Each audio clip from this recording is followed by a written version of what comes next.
Hello, everyone. Thanks for joining me today. Today, we're going to be talking about preparing your business for the tax season. And I want to emphasize the importance of really getting ahead of your tax responsibilities. And it's only September, but before we know it, tax season is going to be upon us. So by the end of today, I hope you'll have a clear roadmap to make tax season as stress-free as possible so you can focus on what you do best, which is growing your business.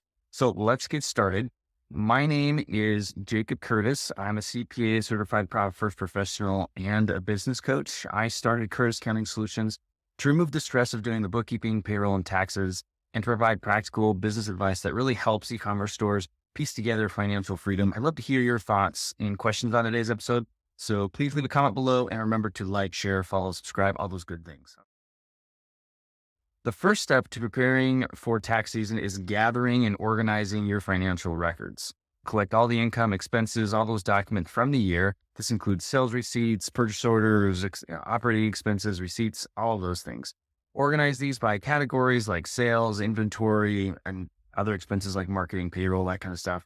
This organization will actually make it easier to put all of your data into an accounting system, or better yet, use an accounting system throughout the entire year to keep track of all of this. For example, if your e-commerce store has generated $500,000 in sales and incurred $300,000 in costs, having these numbers readily available will simplify your tax preparation. Using accounting software like QuickBooks or Xero or others can really streamline this process, ensuring that every transaction that's it recorded. This not only saves you time, but also reduces the likelihood of errors. Once your records are all organized, the next step is to review and reconcile your accounts.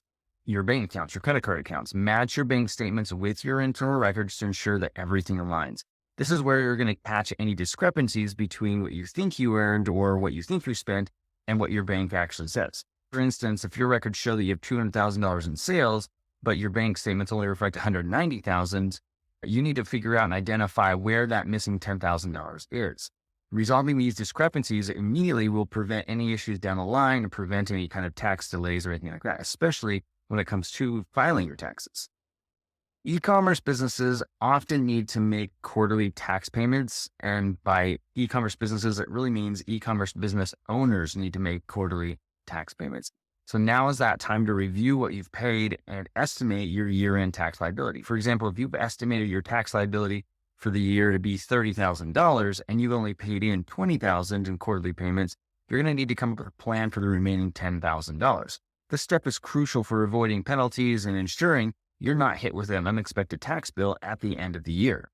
To reduce your tax liability, it's essential to maximize your deductions. Identify all the deductible business expenses, such as office supplies, marketing costs, and shipping fees that you have. For example, if you spent $15,000 on advertising, that's a direct deduction against your income.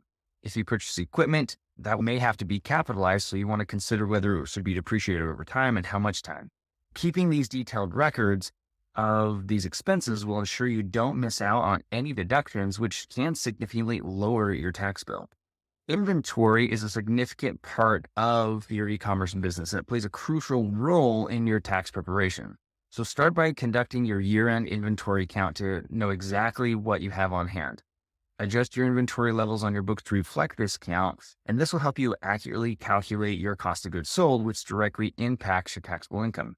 So for example, if you had $100,000 in inventory at the start of the year, you've purchased $300,000 throughout the year, and then at the end of the year, you counted $50,000 sitting on the shelves, then you know that your COGS, doing a little bit of math, is going to be $350,000. And this amount is deductible and reduces your taxable income. E-commerce businesses also need to comply with various tax obligations from federal, state, and local tax authorities. Understanding these requirements is crucial to avoid the penalties of what's going on. Some states have franchise taxes, others have income taxes, and there's lots of others things in between. So tax laws can change frequently. In fact, I just got a notice saying that I'm now, the state of Tennessee increased one of theirs, and I'm now exempt from paying that tax until I get to a certain dollar threshold. And that's just a great example to use. So using a professional to get tax advice can be invaluable here. And at Curtis Accounting Solutions, we try to stay on top of all these changes so that our clients are always in compliance with the latest laws. And then finally, preparing your taxes isn't just about this year. It's about planning for the future and the coming years. So you want to implement a system to track your expenses throughout the year, making next year's tax preparation even smoother. Set aside a portion of your income for taxes each month, avoiding some of that year-end scramble to come up with cash. For example, if you project your tax liability to be $40,000, setting aside around $3,300 a month can help you meet that obligation without too much stress throughout the year. And at the end of the year, you've got the majority of it sitting there. So regularly consulting with your accountants will also help you make informed decisions that will minimize your tax burden year after year. If you have any questions, comments, or concerns, or need assistance managing your company's finances, don't hesitate to reach out to me. I'm here to help you piece together financial freedom. Schedule a call with me to get started by scanning a QR code on the screen or clicking on the pinned comment below or going to jacobcurtiscpa.com/5-strategies-calendar to get started. And remember to follow me, Jacob Curtis, CPA and Curtis Accounting Solutions on Facebook, Instagram, Pinterest, and YouTube. Thanks for watching, and we'll talk to you later.